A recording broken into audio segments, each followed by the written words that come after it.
this whole issue. It's complicated. There's no real easy, and it's certainly getting a lot of attention, I think, as you alluded to. Every day you can pick up the local Inquirer.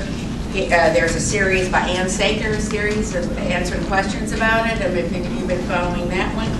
There was one today, the letters to the editor, one side or the other, and then also some national news story dealing with marijuana and issues of legalization and so on. So it's definitely a hot topic, and there's just no getting around it. And so I want to give you a little background, a quick run through of what's in it and what opponents and proponents had to say about it. It is an initiative petition that got it on the ballot. It is a constitutional amendment to legalize marijuana, organized by a group that calls itself Responsible Ohio.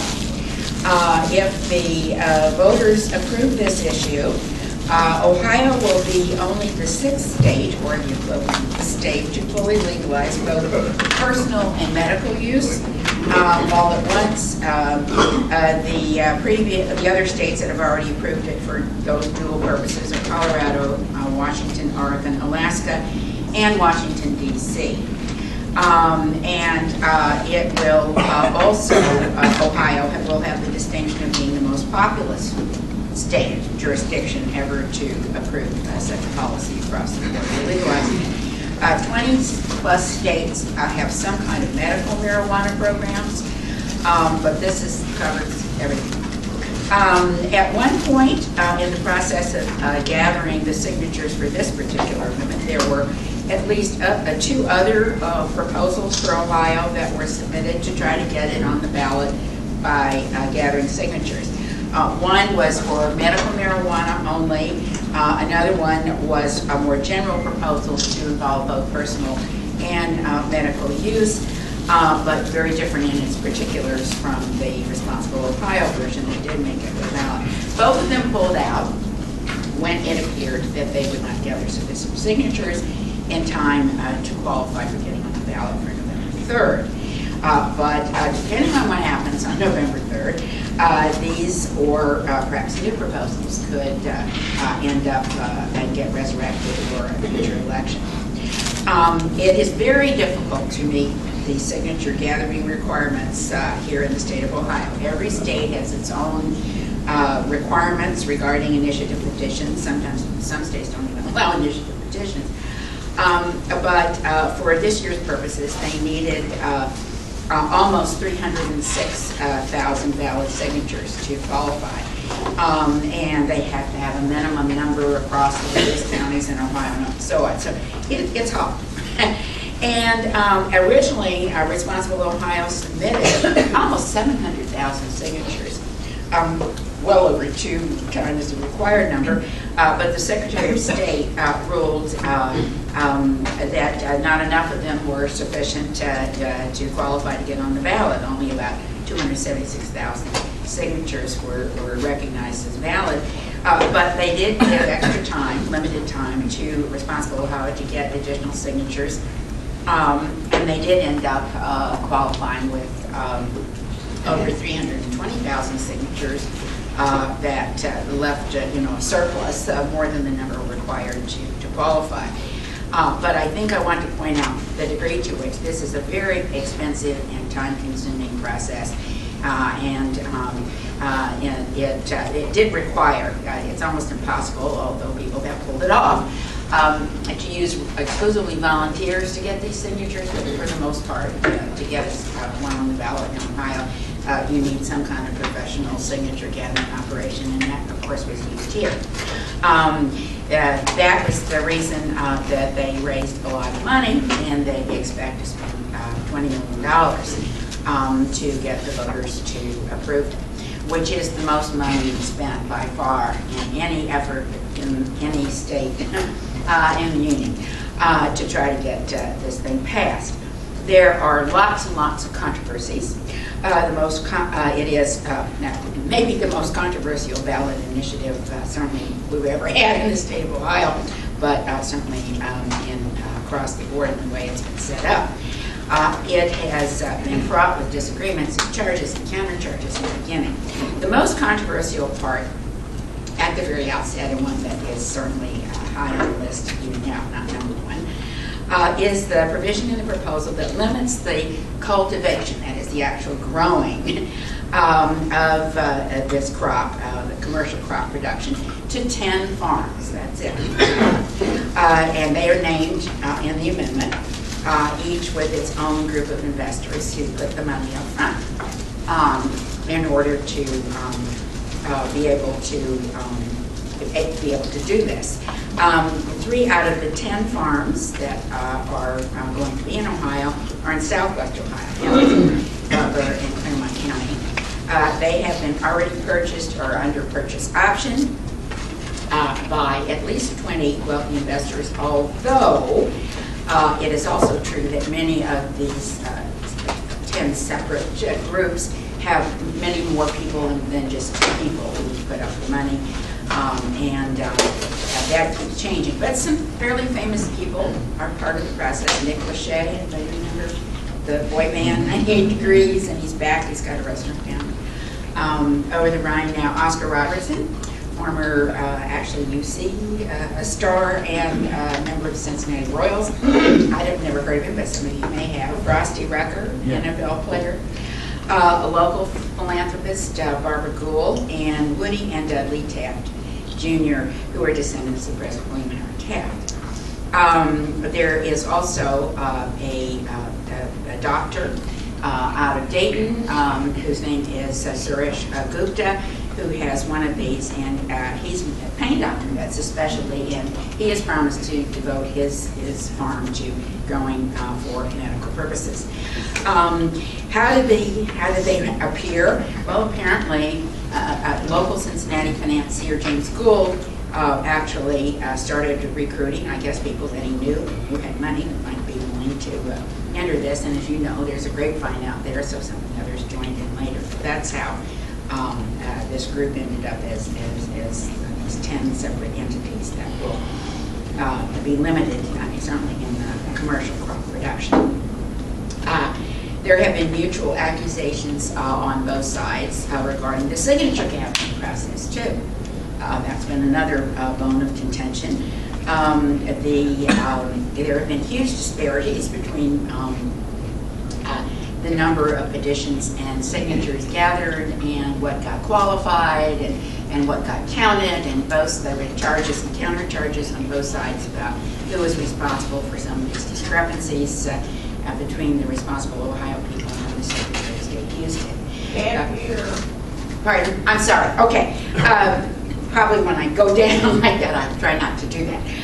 There's also been controversy about the language adopted by the ballot board, that they adopted the term monopoly, which technically speaking this is not. It's an oligopoly, but that's in any event, other words too, recreational purposes as opposed to personal purposes. Recreational somehow has been deemed to be less than satisfactory description that sort of seems to weight it against those who are supporting it. The ballot board itself was very politically contentious. There are 2 Democrats and 3 Republicans on the ballot board that approves the language, and the 2 Democrats objected to the language, but it was passed by the 3 Republican members of the ballot board.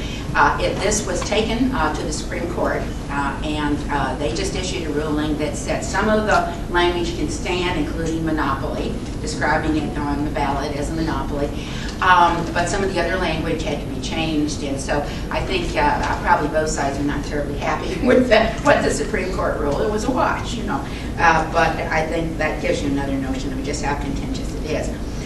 So what's in it? Well, it does endow these 10 entities, these predetermined parcels of land in Butler, Claremont, Franklin, Hamilton, Licking, Lorraine, Lucas, Delaware, Stark, and Summit counties, and to have the exclusive ability to grow the marijuana. There may be another facility allowed in 4 years if the existing facilities can't meet the consumer demand. But it's going to pretty much be limited to these groups. It also permits a retail sale of marijuana products at approximately 1,100 locations statewide. They will have to have a state license in order to open up these retail establishments, and they can only get that state license if the electors of the precinct where they're going to be located approve that they can be there for this purpose. It also legalizes the production of marijuana and infused products of any variety or variation. It allows every person who's 21 years of age or older to grow and cultivate and possess and share up to 8 ounces of usable homegrown marijuana, plus allowing for flowering plants to be grown. But they too have to get a license. You have to, I think it's a $50 license if you want to grow these, work like to apply to the state. In addition to that, authorizes the use of medical marijuana to anybody, regardless of age, who have certain debilitating medical conditions. Apparently, so there will be dispensaries. But again, doctors can't prescribe because there's federal law that doesn't allow them to, quote, technically prescribe it, but you take this certificate from your doctor to the dispensary, and then you would be able to get the medical marijuana. It also has the usual permitting of any of the marijuana establishments from being within 1,000 feet of what you might expect: schools, nursery, daycare centers, blah, blah, blah, blah, blah, that kind of thing.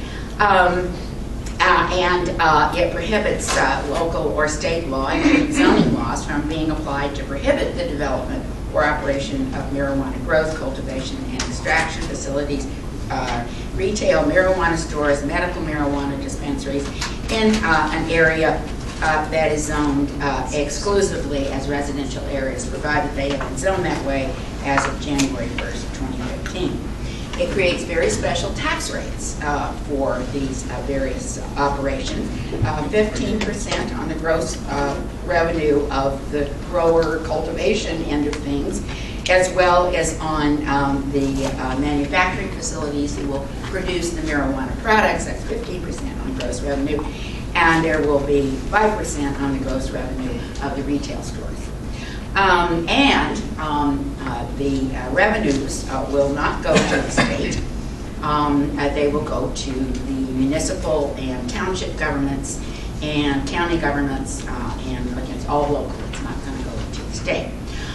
It also creates a marijuana incubator in Cuyahoga County to promote growth and development of the marijuana industry, and locates various marijuana testing facilities near colleges and universities in Athens, Cuyahoga, Lorain, Mahoning, Scioto, and Wood counties. It limits the ability of legislative and local governments regulating the manufacture, sale, distribution, and use of marijuana and marijuana products. It sets up a government agency called the Marijuana Control Commission to regulate the industry. That's all aspects of the industry, from the growers to the manufacturers to the retail outlets.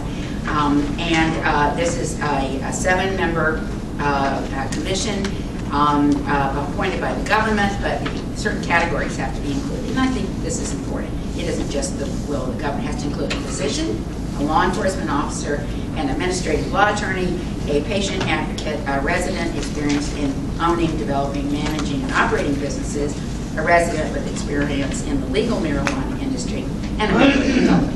So that's what it includes. Now, the supporters use a number of arguments. The first of all is that the war on drugs is just a failure. In relation to marijuana, it hasn't prevented ready accessibility. In any city, you can go out almost in any street corner and cut a deal for the substance. And the specific content of this stuff, you don't know what's in it. And it could be very, very dangerous. You have no idea. In the absence of any kind of regulation. When it's properly regulated, they also argue it can have very beneficial outcomes for people with various conditions that maybe are not responding to other kinds of treatment. It is